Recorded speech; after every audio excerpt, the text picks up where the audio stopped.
dan salam sejahtera kepada semua penonton dan juga subscriber. Apa khabar? Apa korang semua khabar baik semuanya? Dan salam Jumaat untuk semua Dan besok hujung minggu, Sabtu dan Ahad. Okey. Bantahan demi bantahan, apa yang aku pernah naik muak dengar pasal bantahan ni. Bantahan. Apa yang korang susah hati sangat dengan tambahan pengeluaran KWSP ni? Cuba cerita sikit. Dia berperingkat-peringkat nampaknya Dia berperingkat-peringkat. Lawak pun ada, rasa geram pun ada. Okey. Mula-mula daripada Kesatuan Sekerja, selepas itu daripada Persatuan Pekerja-Pekerja Bank, selepas tu macam-macam lagi lah, Persatuan Majikan dan sebagainya. Dan yang terbaru QPAX, Kesatuan Sekerja-Sekerja dalam Badan Perkhidmatan Awam ni. Jadi aku gelak dulu Okey, kalau cerita bab perkhidmatan awam, aku bekas tengok kat sini, aku bekas pejabat awam pernah bekerja dengan kerajaan Jadi aku tahu sedikit apa itu QPAX dan apakah yang mereka perjuangkan. Jadi kalau QPAX nak menyibuk tentang pengeluaran KWSP dengan mengesyorkan supaya diberhentikan pembayaran KWSP, mari aku cerita sikit. QPAX ni ialah satu pertubuhan lah kita panggil yang ditubuhkan di kalangan penjawat awam sendiri untuk memperjuangkan hak penjawat awam, kaki tangan awam dalam segala segi. Apa yang diperjuangkan oleh mereka 100% berkaitan dengan penjawat awam saja. Sama ada nak mohon kenaikan gaji ke, allowance ke, emolument ke, apa benda ke, bonus ke, semuanya hanya berkaitan dengan penjawat awam saja. Dan selama hari ni memang tak ada pun dalam tujuan penubuhan QPAX ni untuk melibatkan orang yang bukan bekerja dengan kerajaan. QPAX ni dia punya jaga ahli-ahlinya semua kaki tangan awam, automatik menjadi ahli QPAX. Jadi dia orang menjaga pekerja mereka ni, kaki tangan awam ni, sehinggakan banyak kelebihan yang diberi medical card dan sebagainya, takaful dan sebagainya. Terlalu banyak yang diperjuangkan yang mereka dapat. Jadi apakah kaitannya dengan KWSP? Tak ada langsung So dalam video yang aku gelak aku nak menyatakannya supaya kita faham dalam banyak-banyak tuntutan yang kita dengar, tuntutan bantahan supaya tidak diadakan one off ni, ini antara yang paling tak masuk dek akal sebab ianya dituntut oleh satu pertubuhan, satu kesatuan yang langsung tidak mengena dengan KWSP. Jadi kita tahu dah penjawat awam memang tak mencarum dengan KWSP. Kalau ada mungkin nak sikit yang mana buat option tu. Bila dah approve jawatan mereka boleh pilih nak skim pension ataupun skim KWSP. Tapi kita boleh cakap tak sampai 10% pun penjawat awam ni yang memilih skim potongan KWSP majoriti je akan memilih skim berpencen. Jadi mereka tak mencarum lagi dah. Jadi apakah keperluan mereka berkata begitu? Tak ada keperluan je langsung. Okey, sambung gelak sikit. Lepas satu-satu Jadi benda ini menimbulkan satu pemikiran dalam fikiran aku Adakah ini semua ialah proksi? Proksi. Kau pernah dengar perkataan proksi? Proksi ni ialah sesuatu yang yang berlaku on behalf orang lain tapi dilakukan oleh orang lain. Adakah ini ialah satu proksi daripada pihak-pihak yang tertentu, contoh pihak KWSP mungkin, mana kita tahu proksi untuk menidakkan. Sebab apa? Semakin dah mengarut-ngarut Okey, daripada start pada mula macam aku cakap tadi sampai yang terkini menjadi satu pertanyaan, adakah ini ialah proksi bagi pihak-pihak yang tidak membenarkan tapi tak nak cakap tak bagi, tapi guna proksi. Macam-macam lah jadi tak mustahil lepas ni, selepas ini nanti akan ada pula bantahan daripada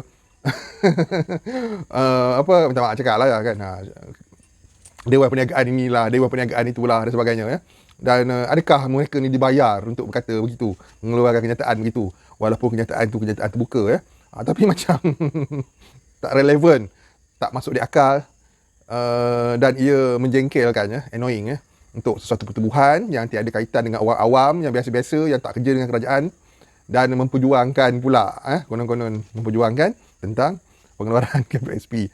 Jadi minta tolong jelaskan apa kaitan antara QPAX dengan KWSP ataupun dalam arti katanya lainnya, apakah kaitan di antara penjawat awam yang berpencen ni dengan KWSP tolong nyatakan sebab bagi aku nyatakan tak ada kaitan pun. Jadi kenapa perlu nak bersuara macam tu Jadi kesimpulan dalam video ni bagi penjawat-penjawat awam kita semua tahu QPAX tu apa pengurusinya siapa pengurusinya pun penjawat awam juga sehinggalah ahli-ahlinya semuanya penjawat awam. Korang patut bersyukur bulan depan korang semua menerima bantuan kewangan dan pesara-pesara pun sama. Jadi itu korang punya rezeki tolong jangan bising-bising untuk menyekat rezeki orang lain pula lah tu je lah aku nak cakap. Sebab korang tak terkesan minta maaf cakap tapi kenyataannya penjawat awam, tak kira lah kerja sebagai apa pun, korang tak terjejas langsung sepanjang 2 tahun pandemik yang kita tempuh ya. Korang tak hilang pekerjaan pun ya. Malah banyak yang relax lagi ya. Tak payah pergi kerja. Terutama minta maaf cakap lah golongan guru-guru sekolah ditutup kan. Buat PDPR. Ya, PDPR pun berapa jam je, sekejap je ya. Tak buat apa sangat pun. Korang masih dapat gaji penuh ya. Jadi patutnya bersyukur ya. Bagi penjawat awam ya.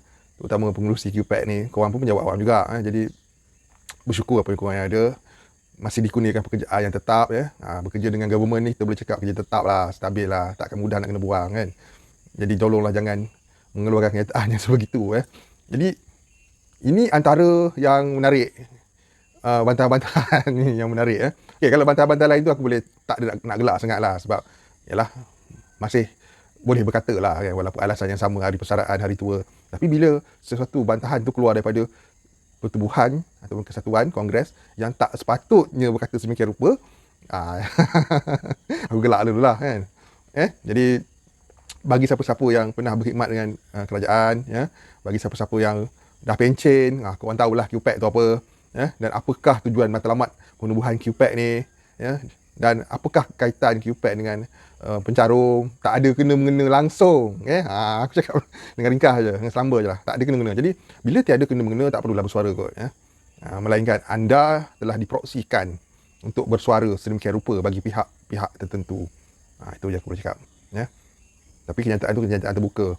QPAC, kalau kerajaan ialah kerajaan yang memang prihatin pada rakyat, kerajaan pun tahu QPAC itu apa, dan perlukah kerajaan nak ambil pot tentang bantahan daripada QPAC. Okay. Tapi kalau kerajaan nak ambil juga pandangan daripada QPAC, aku tak tahulah ya. So last word from aku tentang isu ni, bantahan demi bantahan ni ya. Lepas ni kita tak tahu bantahan daripada mana pula ya. Nasihat aku ialah cuma bersyukurlah dengan apa yang korang ada sekarang, pekerjaan yang tetap, gaji yang stabil ya. Jadi tak perlulah kot nak masuk campur tentang kesusahan orang lain ya. Sebab korang, minta maaf cakap lah, penjawat awam sebenarnya golongan yang tak terjejas pendapatan mereka pun ya, sepanjang PKP yang berlaku sejak tahun 2020 itu ya. Tak terjejas pun. Jadi perlukah nak menyuarakan dengan cara sedemikian rupa? Kalau korang support pengeluaran KWSP, okey lah, korang faham lah maksudnya kesusahan rakyat-rakyat yang lain yang bukan kita dengan awam. Tapi kalau suara macam tu yang keluar daripada korang, maksud korang pun buta hati dan buta mata lah, tak nampak apa yang dialami oleh masyarakat dan rakyat secara amnya ya. Kadang-kadang kita jangan kufur nikmat. Itu ialah aku nak pesan sebenarnya nikmat ni. Bila kita kufur nikmat, Tuhan dah bagi kita nikmat, tapi kita kufur, kita tak mengendahkan, malah nak menganiaya orang lain, itu dikira sebagai kufur nikmat ya. Dan kufur nikmat ni bukanlah sesuatu yang baik untuk umat Islam.